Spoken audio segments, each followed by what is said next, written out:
everyone, my name is Sarah O'Reilly. I'm from Education USA in Sydney. Education USA recently held a session for careers advisors on the common application at NESA, so New South Wales Education Authority.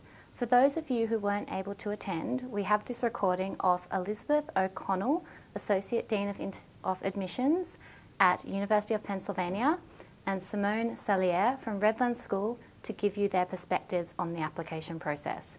The video will start with Simone from Redlands. I'm not sure how much knowledge everybody has. Obviously, most people have worked with the Common App. So when Liz and I discussed what to present, I sort of thought from my angle I was going to just speak about the areas that I think most careers advisors would have some questions about or not be too familiar with. So I just wanted to start with terminology, because there are some words or terms in this first part of the first year application that traditionally people may be unsure about or want to understand a bit more, or there could be some issues that have happened in the past. So first one is name. Now, I mean, that should seem fairly obvious, but I have had students in the past that may have different nationalities and therefore they're using certain names at school and then their real name is different, etc. So just make sure that this is a really, really, really important part, that the name that they're using in that common application is the same as the passport. So that's the first thing. The next is the CEEB code. Does everybody know about that code? I mean, won't go over it if you do. What's CE? College, yes. Education, yeah. Something board, yeah. CEEB. College. Education, something, examination board, yeah. Something like that. Yeah. Yes. Okay, so everybody has one, everybody knows what that's about? Yeah. Okay. Counsellor, obviously, is in the US is the same as our careers advisor. So it's not the personal counsellor that we have here. We call our counsellors personal counsellors. So the counsellor for the purposes of the Common App is the careers advisor.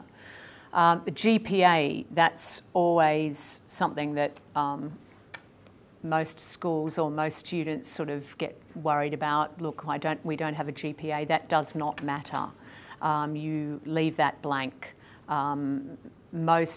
Because of all the other information that you will be giving in the Common App, they will see that it's not relevant. And I think most universities understand that outside of the US, Canada, not many, this is not something that's as common. Honours is another term that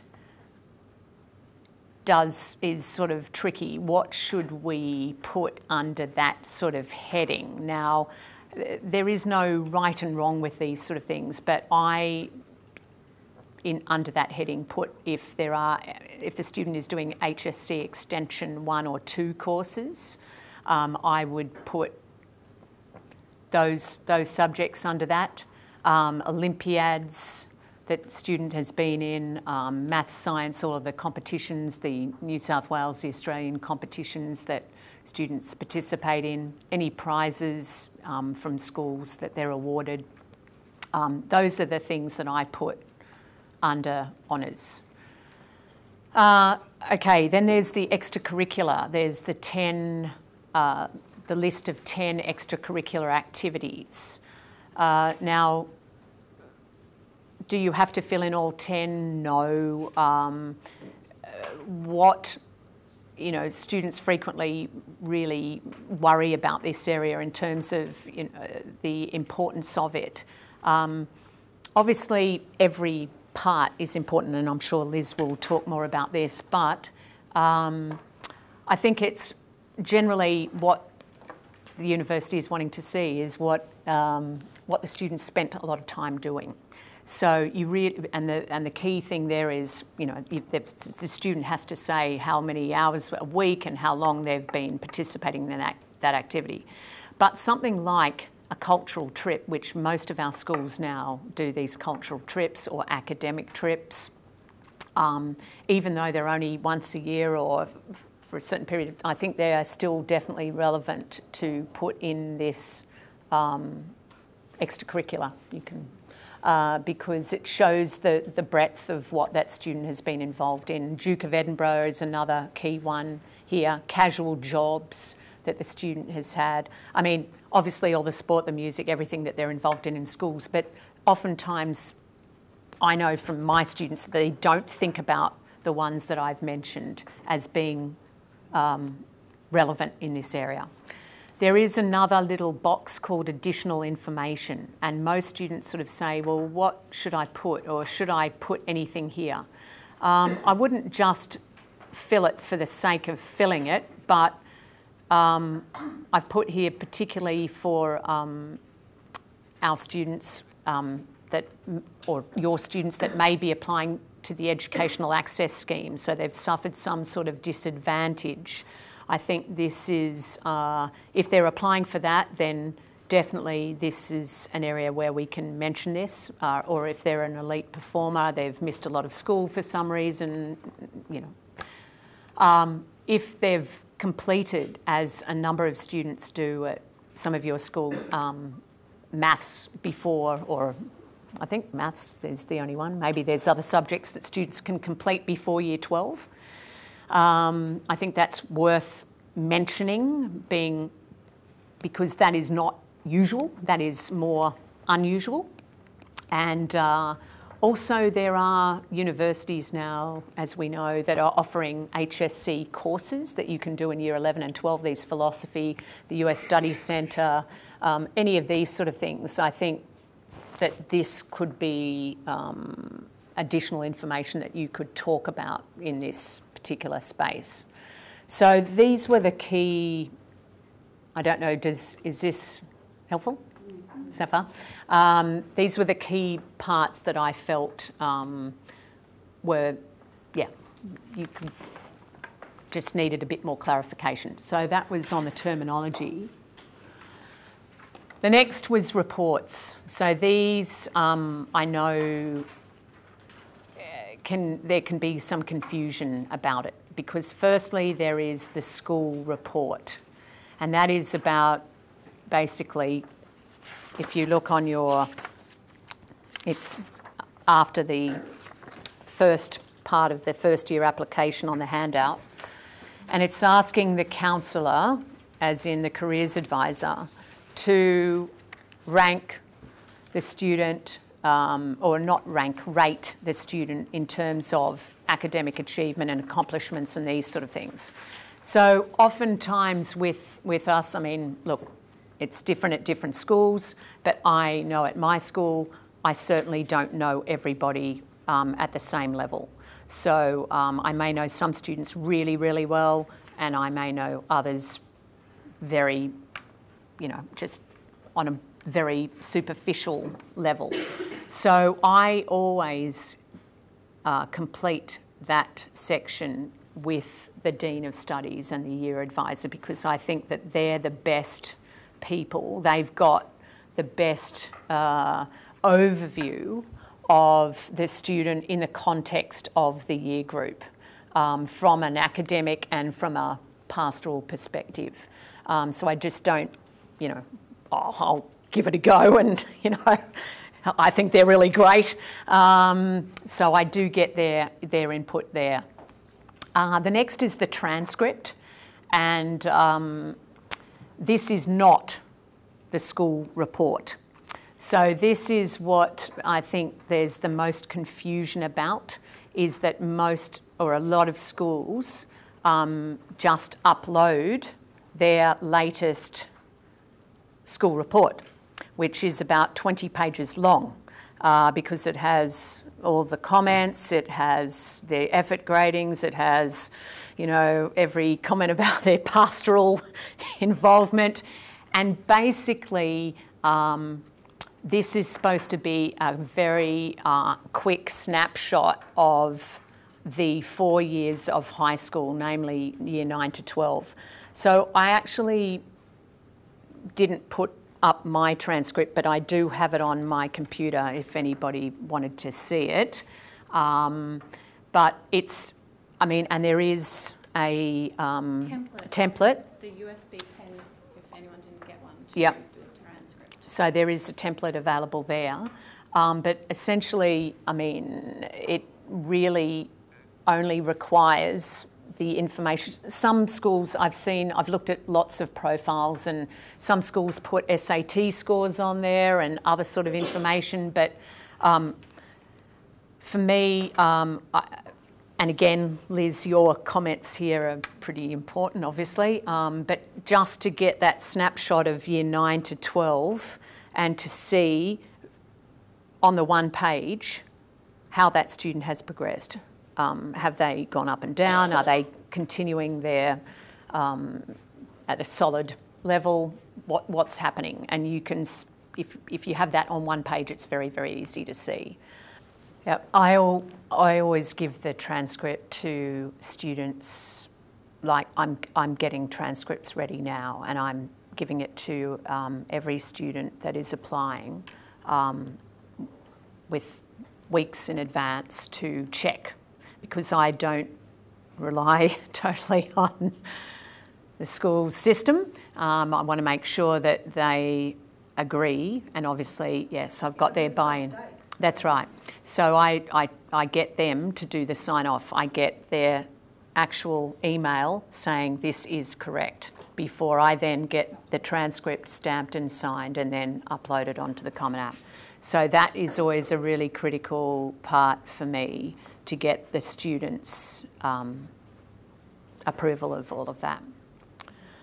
And that's just led into the school profile, which provides the context.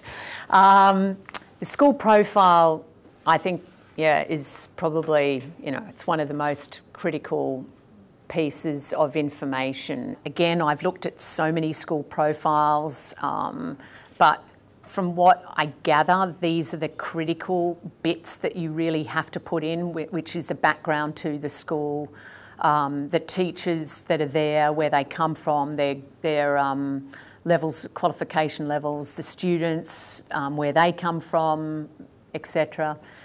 Then the subject offerings, and this is where it's vital, because every school has different subject offerings. So the student is looked at in the context of what that school offers.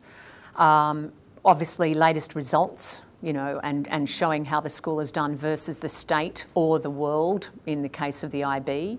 That's because then quite easily admissions personnel can see where that student sits in the school.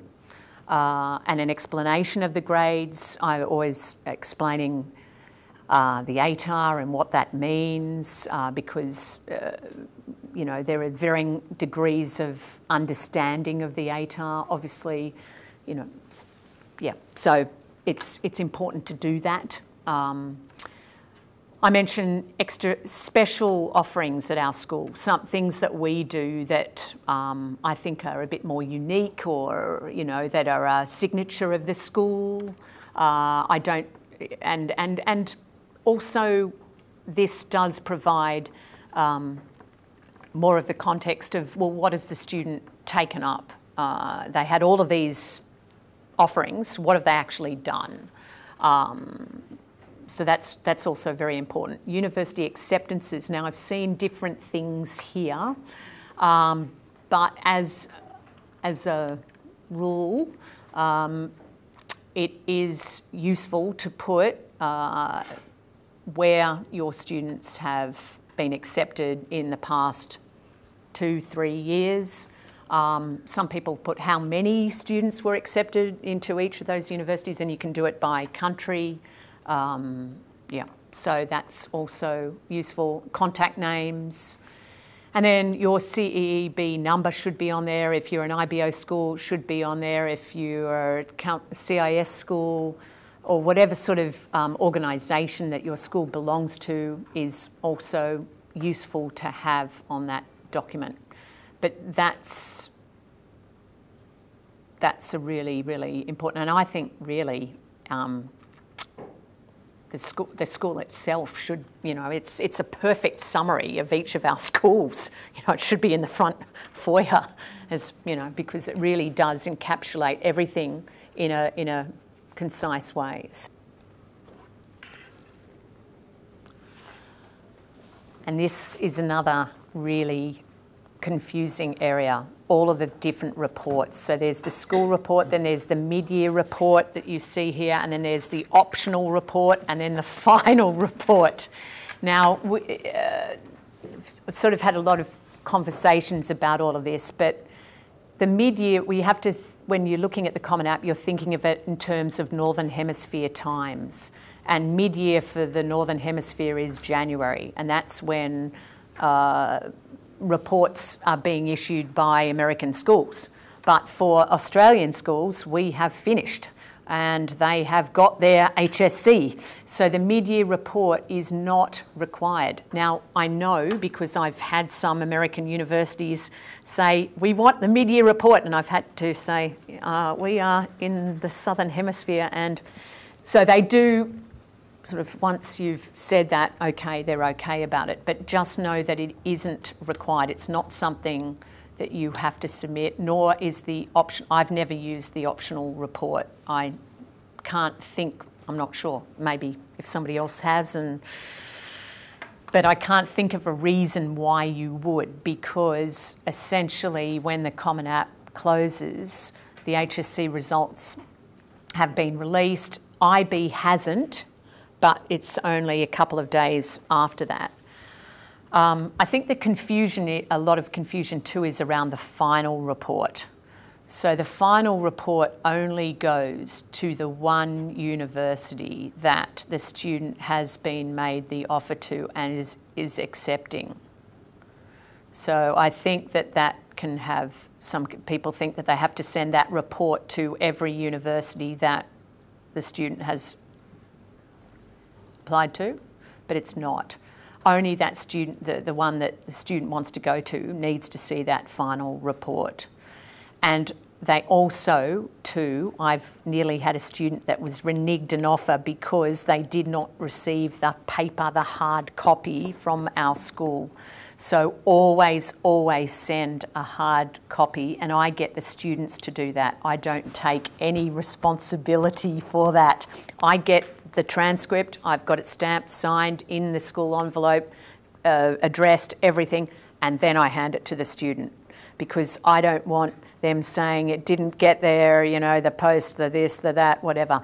So it's actually their responsibility to send it express post or whatever, but that's really important. And so the ATAR advice, the HSC results, all of those need to be stamped from the school to show that they're, even though it is officially from NESA, it still needs that school stamp and a signature to show that it's authentic, and it's come directly from the school. This is that everything you said is so very true, but in this day of technology, the vast majority of American universities have the system program that it will release files when certain documents have come in through the Common App.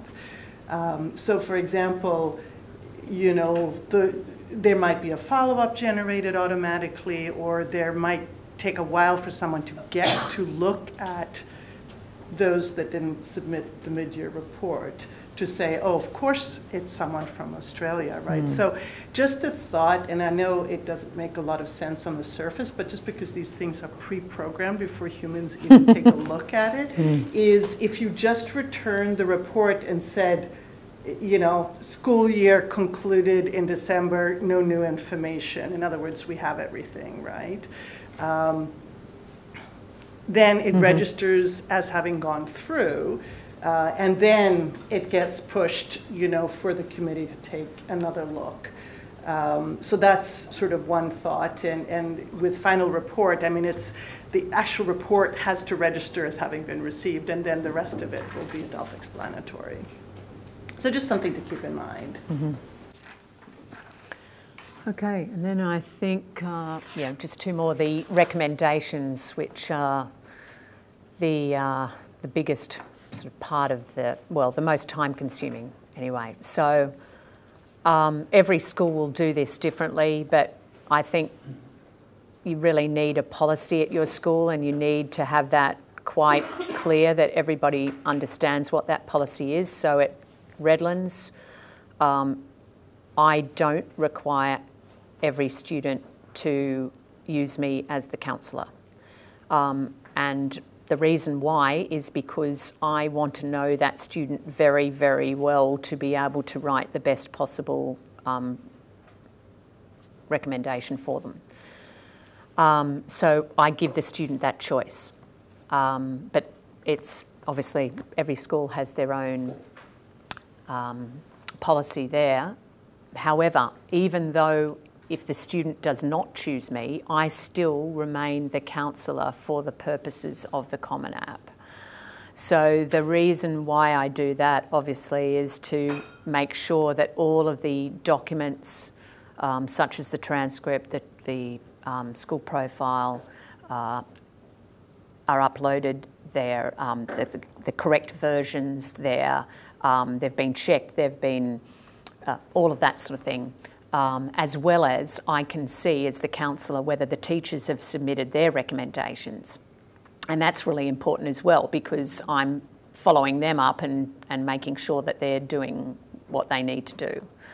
At Redlands, for every student, I have a briefing with the teachers that the student has chosen to write their recommendations. So it's the only time that I invite, we must have a meeting before they write the recommendation. So I get the three people, if it's myself and the other two, or the three around, and we lay out all of the information, the student's essay, the draft essay, their report, their extracurricular activities, a resume, everything. And we discuss as a whole how we are going to each contribute to that, to their application. Because not being a teacher myself, but having had a look at many references from teachers, they're used to writing in a certain way, and it's pretty bland, and it's, well, I don't mean to say it, but it's not what these guys are wanting. So, you know, I give them a lot of examples, and I don't want to, you know, dictate what they do, because it's from the heart. That's the best thing. But I think having a discussion around it is a lot better, and then talking about the student together, I think that elicits the best for the student, right? Because if we're all doing it individually, then we could all be sort of, you know, not maximising. So it takes time. It does, and that's, you know, can be challenging, but that's sort of my approach. I mean, it's not the right approach, but it's my approach. There is another option for another recommendation. In that case, if a student is declaring a major and that student has just received news that they've got some wonderful internship, or they have been doing many sort of related sort of outside activities in a particular area, then I think it's definitely worth getting an outside person in that case, because nowhere else in the application are you given that opportunity. but most students are applying undeclared, so it's may or may not be relevant. And then the final little bit was just about, well, it's not just about early decision, which is a very, very, very important decision, and that's where both us as careers advisors and the student and parent have to sign an agreement to say that, look, they understand that they will accept this if they are being made the offer, right? So frequently students, my students anyway, think that it just relates to the US. Okay, well, I'm applying to Australia, right? So it doesn't apply there, right? I can still accept, UNSW, but apply early here. Well, no. So I think that's the biggest message, that this is your #1 choice in the world out of every single university. This is it. This is where you want to go. This is what you've been dreaming about. This is what you've been, working towards. You've talked about it with your parents. You know everything that there is to know about why you want to go there. So it's a very clear and easy decision. It's not a decision that's made because you think that you're going to get a better chance of getting in, which is what I think a lot initially are attracted to, and or getting an early, obviously the earlier offer, which is more in line with our offers. So, they sort of think that they can sort of work the system a bit.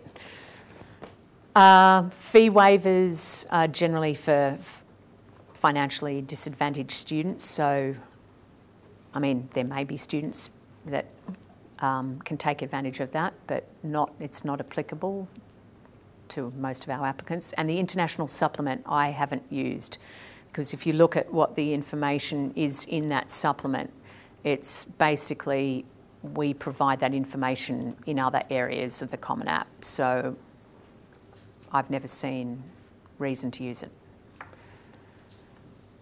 So that was my comments from, yes. So let me just dive into this a little bit, and we want to leave room for questions, and I'm looking right at Helen here, so I know you'll give us a little sense so we don't run out of time for questions. But we brought up, you did, and I also mentioned earlier, we have to start with context.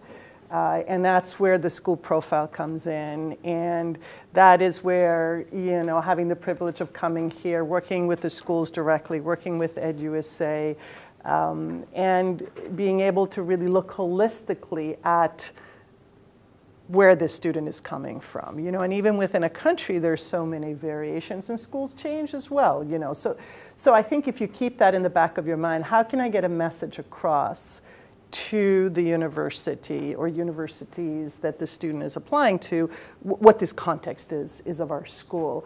And it's putting a lot of work in up front, but it is so worth it. Once you've done that, all you have to do is a little bit of updating. And part of that context, which you alluded to earlier, is what are those opportunities? Because the world is not created equal. And we have to be very sensitive to students who, for family reasons, for the resources of the school, just has not had a chance to do certain things. So, if we're trying to evaluate them, it has to be within the context of what's available. And then there are other students that have tremendous resources at their disposal. And we do as a university. So one of the big questions we ask ourselves, and why we ask this, is A, to be fair, but also what will happen when this young person is placed in our environment with all these resources? Are they going to do something with it, or are they just going to punch the ticket to get out on the other side to get the graduate school or the job that they're envisioning? They're different.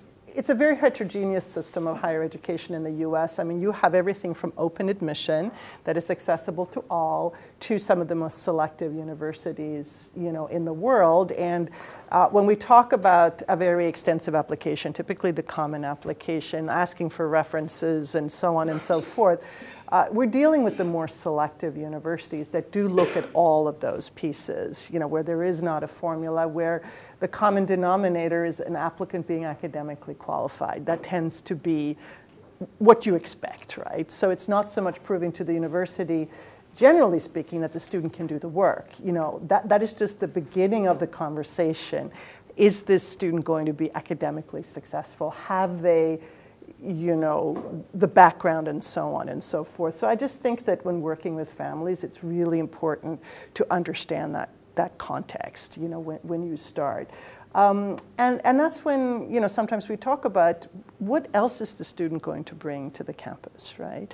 You know, we're trying to build a residential community where we feel we're going to maximize the students' learning if they're surrounded by people who have different academic interests, different extracurricular talents, different perspectives, different voices, you know, but not just putting them together in one building, but actually looking at, are they willing to open themselves up to other perspectives, and are they willing to share of their background? Because only then is there going to be that sort of interactive learning. So that's really the bottom line of holistic admission. You know, we start with the academics because they always have to be there. But once we've convinced ourselves that this is a student who is ready, which is why 25 points on the SAT is not going to make or break it. One grade is not going to make or break it. You know, do you have that kind of range of, you know, test scores and performance and so on, that we're going to start this conversation, and then all these other pieces come into play. And the more selective an institution is, the more nuanced looking at the references, looking at what they have done, hearing their voices through the essays will come into play. Because we want to see what, we can't predict 100%, it is subjective, but we want to get a sense of, you know, what are they going to make academically and otherwise of the next 4 years, and are they a fit for the culture and the environment and the programs that we have? Are they, and the school, able to articulate that? Are we able to sort of see that? The other thing too, going back to that there is not a formula, you know, if I were able to look at, you know, at the sort of this level, at the three things that we're trying to look at, you know, one is excellence of mind. Now, the transcript is part of that. The rigor that they have pursued, if they have academic choices, is part of that. But part of it is being a fly on the wall in the classroom and hearing what the teachers have to say. The teachers can best describe if that young person has that intellectual curiosity, if they have that self-motivation, and how they engage with their peers. Do they inspire their peers, or are they just kind of off on their own little world? And how do they interact with their teachers? How might they then interact with their professors? Are they ready for academic risk-taking, or do they always take the path of least resistance? Are they just checking the boxes, or are they really trying to engage on so many different levels? And how do they manage their time? How do they deal when things don't go so well? Can they pick themselves up and move on? That might tell us a lot about what happens when they come to an environment with a lot of able young people. You know, how do they deal with, you know, with stress? How do they deal with all of that? And how do they balance everything in their lives? You know, so those are some of the things. And when things happen, which goes back to the additional information and the references, you know, what happens in that situation? And then the other one, and this really goes back to looking at some of the things they've done outside of the classroom, whether it be in the school or even some things in the community, is it's wonderful, and there are the listings on the Common Application to list what you've done. And I have this vision of a student in a beautiful blazer with lots of different badges on the blazer, which is a wonderful thing to celebrate, but we're very keen on that they're not punching their ticket, but they actually do some self-reflection. So why has the student chosen to devote their time to debating? What is it that has given to them? You know, to get a little sense of that, because if that's a passion, if that's something that someone gets a lot out of, when they get to the university, that's bound to be something that they're going to continue to have an impact on. Or even looking at leadership. You know, someone has been given a leadership position, whether it be on a sports team, or, you know, their school captain or head girl or prefect or whatever the leadership position might be. Well, how have they used that leadership position to have an impact on the community? Or is it just wearing the badge? You know, now that's not something that you necessarily can fill into the little boxes of the 10 activities, but that's the holistic part of it. You know, when we hear the teachers, the school, if they have an interview, hear their essays, and you know, see how they talk about themselves and how others talk about themselves, we try to look for those things, which again is why it's not a formula. And then the other thing, I say the word match, you hear the word fit. You can have an incredibly brilliant, curious student who has had a huge impact in their community, and they're just not a good match with a particular institution, with what they're looking for, with what we have to offer, and so on and so forth. You know, so that's also a goal of holistic admission, is to try to put those pieces together. And that's also something we're looking from in the student, you know, like someone has applied to study engineering, which is, I think, as popular a field in Australia as it is in the US right now. Well, do they know what an engineer is? Have they thought about being an applied learner? Can they articulate that, even if they don't yet know the finer points of material science engineering, because they're not there yet? But have they thought about that? Or a student who comes to study business, as we have the Wharton School of Business at Penn, no, they're not getting an economics degree. Have they studied the curriculum? Do they understand not just their career interest in business, but why do they learn to study the subjects? And what does it mean? What does applied economics and functional business classes really mean to them at this stage in their lives, you know? And we're not asking for them to declare what they're going to do. We're just asking them to self-reflect and be able to sort of articulate some of that. So that's a little bit what goes in. And then this is really repeating some of the things that Simone brought up in terms of and you have that in the Common Application. You know, we talked a lot about the academic information, and of course we're very interested in the results of any external examination, you know, so, you know, any thoughts about how they may fare in the HSC, how did they fare in the HSC, how does that compare, going back to the ATAR, with others? I mean, we don't use it the same way as Australian universities, but it's another piece of context. Or if they're in an IB, you know, what are the forecasted IB grades, and then what are the actual grades? We talked a little bit about extracurricular involvement. We're really looking for a student to have a balance between their academics and their engagement outside of class.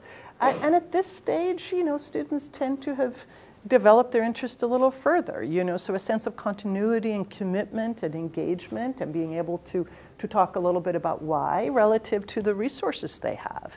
But what if they don't have a lot of resources? What if they have home responsibilities? What if there's not a lot of money in the family and a long commute? I mean, there are millions of things that can affect what they are able to or not able to do that we want to be sensitive to.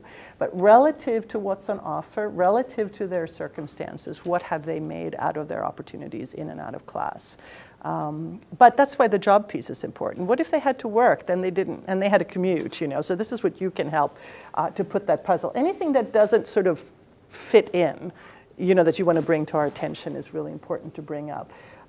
We talked about recommendations, and the thing that we didn't maybe talk as much about, that we can go in a little bit, is to talk about the essays, so I'm going to move on. And the interview, now some of you might think of interview in the academic sense, so you think about the UK interview, which is really, you know, a scholar, a professor, a tutor that is interviewing a student about a subject that they're studying. This is so different from the interview that you will find if it's offered in the US, and many universities do not.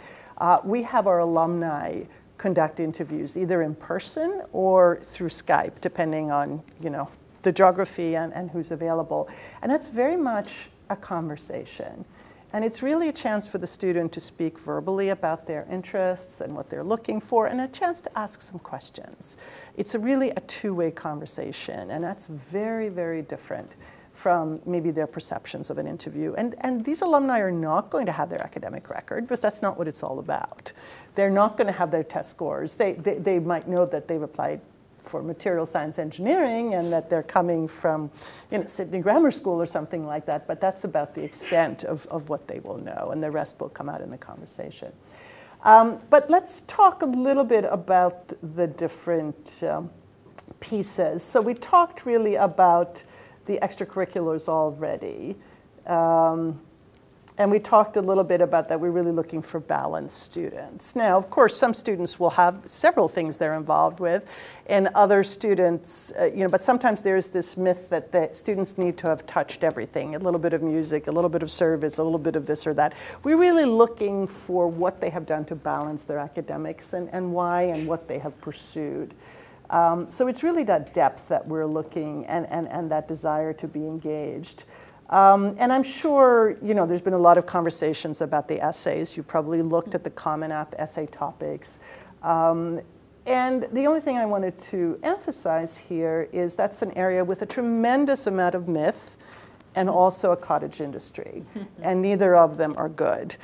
So I think an important message here is to get the student at the core of this process.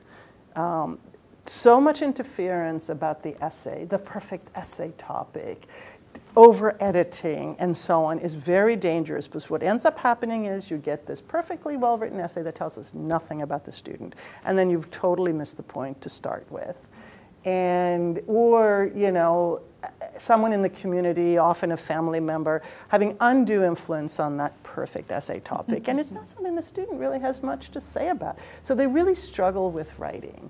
I mean, I think the best thing you can do is send them off in a sailboat by themselves and have some time to reflect, and when they're not busy with school activities, to think about a few topics. And it's so short, which sometimes makes it harder. But it's really a chance to get to know the student, and it's their voice that we want to come through. And of course, that goes to all universities, so this has nothing to do with the university. It's all about them. But I think there's so many myths around the essay. And also that you have to write about something earth-shattering. It can be an everyday situation as long as it has some connection with the student, because that's what it's really all about. And sometimes I feel that just going back to the art of storytelling, that sort of crosses cultures, and just look at it from that perspective, and it might take some of the anxiety away. You will have some students who have never written anything that has to do with them that's not academic in nature, so this self-reflection, it's like a barrier. And I know that some schools have told me that when they have students that feel that way, it's going early with the process so that they can have some maybe group writing exercises where they can practice this a little bit before it's the final essay, so they get out. This is taking them a little bit outside their comfort zone, right? So then they might feel a little more comfortable with approaching this subject matter when it really sort of counts. A number of our universities, including ours, will also have institutional or university college-specific essays. Now that is the part of the application besides the alumni interview that's specific to the university. And here again, I challenge you to get your students to start the process early and to do their research. Because they need to get to the point that you need to ask them, why are you applying to these universities? Have you done your research? Do the universities offer what it is that you are looking for in an institution, and so on and so forth. And then to translate that in their own words as to why they have applied. Now, some questions will be very specific to a particular program, or, I'm thinking of Brown has, how do you define community, which is very different from ours, that has more of an academic leaning. But the point is that we're not asking for a quote from our website. We're asking for the student to internalize what they've learned in their research by going to talks, by going up on websites, talking to current students, or however they get their information, a visit for some of them, and then be able to turn that into their own words and help us see them on campus and help us see if it's a fit or a match with what we have on offer and what kind of community we think we are and what they are looking for, so that it's going to be a successful fit. And I think that sort of concludes what we wanted to talk about. So how are we doing on time, Sarah?